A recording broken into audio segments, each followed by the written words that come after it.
안녕하세요. 지식캠퍼스의 정재영입니다. 이번 철학 투어는 스코틀랜드입니다. 스코틀랜드는 잉글랜드와 오랫동안 정말 처절하게 싸웠던 낭수기였죠.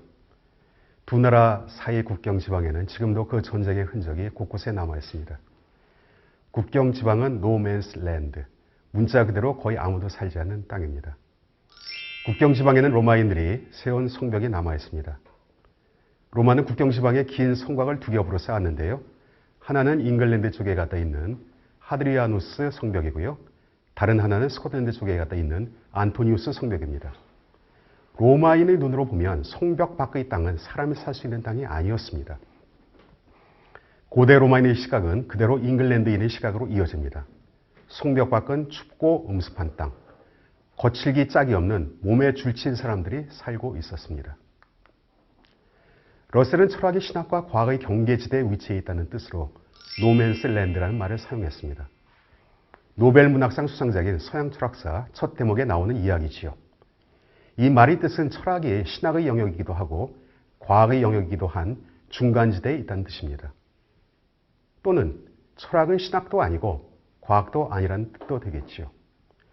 우리는 런던과 옥스포드, 캠브리지 철학 투어를 통해서 근대 철학의 탄생이 한편으로는 신학적 색조가 강한 스콜라 학문을 부수는 과정이면서 다른 한편으로는 철학과 한 몸통을 이루고 있었던 과학이 철학에서 분리하는 과정이다라는 점을 탐사했습니다.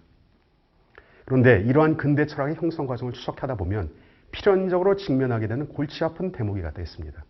그것은 철학과 과학의 관계입니다.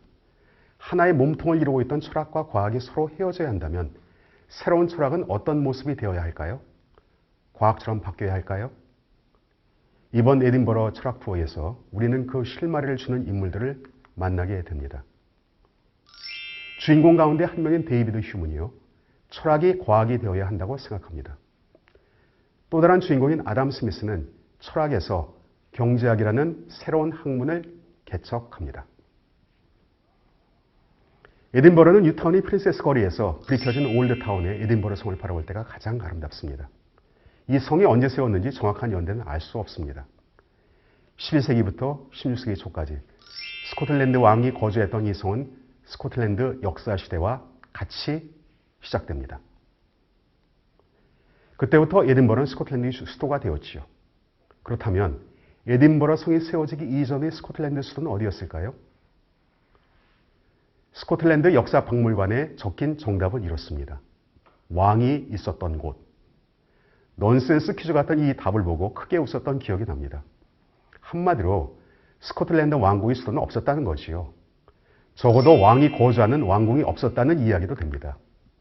조금 더 솔직하게 이야기하자면 왕의 공식 거소가 없었을 만큼 스코틀랜드 왕국은 왕국의 실체조차 불분명했다는 이야기가 됩니다. 아마 다른 나라였다면 이런 문제를 굳이 퀴즈 문제로 내지도 않았을 것입니다. 브루트란 스코티쉬. 사람 살 곳이 못 된다고 로마인들이 담벼락을 이중으로 설치한 땅. 왕조차 바람처럼 떠돌아다녔던 스코틀랜드가 근대 공간에서 야만에서 계몽의 코드로 변신을 합니다. 그것이 마법처럼 보입니다. 도대체 이곳에서 어떤 일이 일어났길래? 18세기 에딘버러에는 크고 작은 지식인 모임들이 생겨났습니다. 가장 유명한 것이 1754년 성자일사회로 출범해서 이름을 바꾼 명사클럽입니다. 또 이름만 들으면 포커 치는 모임으로 생각하기 쉬운 포커클럽 등도 유명합니다. 그 구성원들의 면면을 보면 귀족, 성직자, 변호사, 의사, 문필가 등이 고루 포함되어 있습니다. 당시 에딘버러를 움직이는 사람들이었죠. 흥미로운 점은 이 모임이 단순한 친목 모임이 아니라 학술 의제에서 시사 의제에 이르기까지 각종 현안을 논의하는 토론 모임이었다는 사실입니다. 조금 뒤에 생겨난 에딘버러 사색회는 발제자와 논평까지 갖춘 격식을 갖추기도 했습니다. 시간이 흐르면서 일부 모임은 단순하게 회원들만 모이는 모임이 아니라 일반 청중들도 참여할 수 있는 강연 성격으로 바뀌었습니다. 당시 에딘버러의 지적 분위기를 짐작하게 하지요. 이 과정에서 스타 강연자가 탄생하기도 했는데 에딘버러대 도덕철학 교수 두갈드 스튜어트는 대단했습니다. 그의 명성은 유럽과 아메리카에서도 알려졌다고 하죠. 헐리우드 궁전이 있는 칼튼 힐 언덕에는 스튜어트 기념비가 우뚝 솟아 있습니다.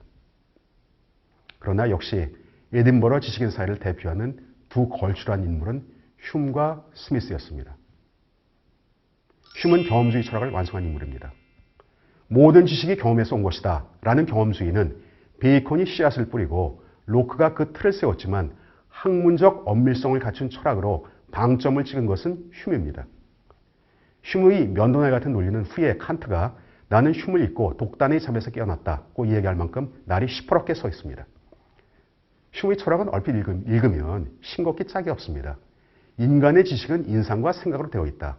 임프레션과 아이디어로 되어 있다. 그 중에서 인상이 생각에 선행한다. 이것이 흉 철학의 알파이고 오메가인 전부입니다. 흉은 이렇게 선언합니다. 모양이 이상하게 보일지 모르겠지만 인상이 생각에 선행한다는 것이 철학의 제일 원리다. 이 제일 원리를 따라서 쭉 나가다 보면 지금까지 해가 동쪽에서 떠올라 서쪽에서 졌다고 해서 내일도 그런 보장은 없다라는 좀 황당한 이야기도 나오고요. 지금 당시 읽는 책이 가다 무엇인가? 수에 관한 책인가? 경험에 관한 책인가? 그렇지 않다면 당장 그 책을 갖다 불태워버려라 라고 하는 소리빨 같은 경고도 나옵니다. 그런데 이러한 흉의 경고는 후에 칸트가 인정하듯이 논리적인 하자가 전혀 없습니다. 경험과학이 많이 의존하는 학문의 도구가 귀납이지요. 그런데 귀납은 학문 연구에서 연역과 함께 인류가 발명한 두 개의 지적 유산입니다. 학문의 연장입니다. 하지만 그렇다고 해서 모든 학문의 병을 고칠 수 있는 베이컨이 큰 소리 친 것처럼 그러한 만병통치약은 아니었죠. 귀납에도 약점은 갖다 있는데요. 그것은 아무리 개별적인 사례들을 무수하게 모은다고 해서 그것이 언제 어디서나 적용될 수 있는 일반 원리, 법칙이 되지 못한다는 점입니다. 그 허점을 처음으로 꿰뚫어 본 철학자가 흉입니다. 이 귀납의 약점은요, 흥미로운 갖다 이야기로 전해지기도 하는데요. 그것이 불쌍한 칠면조 이야기입니다. 칠면조 주인은 매일 아침 칠면조에게 밥을 줄 때 총을 쳤습니다. 딸랑딸랑딸랑. 처음에는 눈치를 채지 못한 칠면조도 종을 치고 밥을 주는 일이 계속되자 종만 치면 주인 앞으로 달려왔습니다.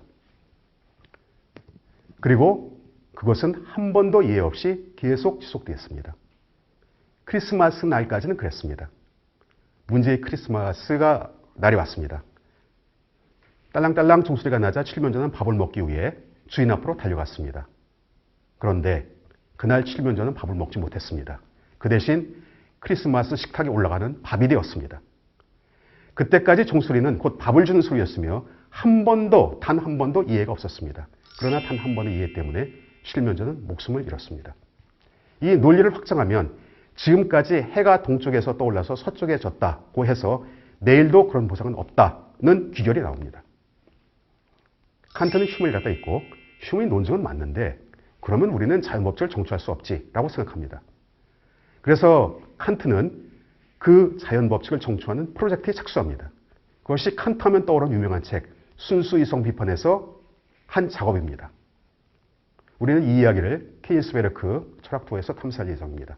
그런데 흉은 칸트와 생각이 전혀 달랐습니다. 뉴턴이 자연의 과학에서 사용한 관찰과 실험의 방법을 인간의 과학에 그대로 적용한 것이라고 생각을 했습니다. 그것을 요즘 말로 이야기하면 인간 세계를 다루는 학문이나 자연 세계를 다루는 학문이나 그 방법론에서는 동일하다고 생각하는 내추럴리즘, 자연과학주의입니다. 흉의 방법을 따라가면요, 우리는 경험을 뛰어넘는 형이상학과는 결별을 합니다. 그 전에는 철학의 영역이라고 굳게 믿어 의심하지 않았던 도덕의 문제, 자아의 문제 같은 것도 이성이 제 멋대로 만든 것에 지나지 않는 것이 갖다 됩니다. 경험의 범위를 갖다 뛰어넘는 신의 존재에 대해서도 뼛속 깊이 경험주의자였던 그는 불가지론적인 입장을 가졌던 것은 어쩌면 당연한 귀결이었을 겁니다. 이러한 경험주의는 흉과 서로 영향을 주고받은 아담 스미스에게서 나타납니다. 근대 경제학의 창시자 스미스는 글라스고 대학에서 도덕 철학을 가르친 교수였습니다. 스미스는 국부론이라는 경제학의 탄생을 알린 책도 썼지만 그에 앞서 도덕 감정론이라는 책도 남겼습니다. 아담 스미스의 무덤에도 도덕 감정론과 국부론의 저자가 여기에 잠들어 있다라는 비명이 새겨져 있습니다. 여기서 우리는 도덕이 아니라 도덕 감정이라는 말에 주목할 필요가 있습니다. 도덕은 눈에 보이지 않습니다. 손으로 만질 수도 없습니다. 그러면 경험주의자들은 어떻게 도덕 문제에 접근하지요? 감각입니다. 우리는 도덕에 대한 감각 경험, 모럴 센스를 가지고 있습니다. 그것은 우리가 관찰할 수 있죠. 그래서 아담 스미스는 도덕 감정론 첫머리에 다른 이가 불행한 일을 당할 때 우리는 연민이라는 감정을 느낀다. 다른 이가 슬픈 일을 겪을 적에 동정심을 느끼게 된다라고 이야기합니다. 인간은 자기를 사랑하는 이기적 존재이지만 연민도 느끼고 동정심도 가지는 공감을 가지는 존재이기도 합니다.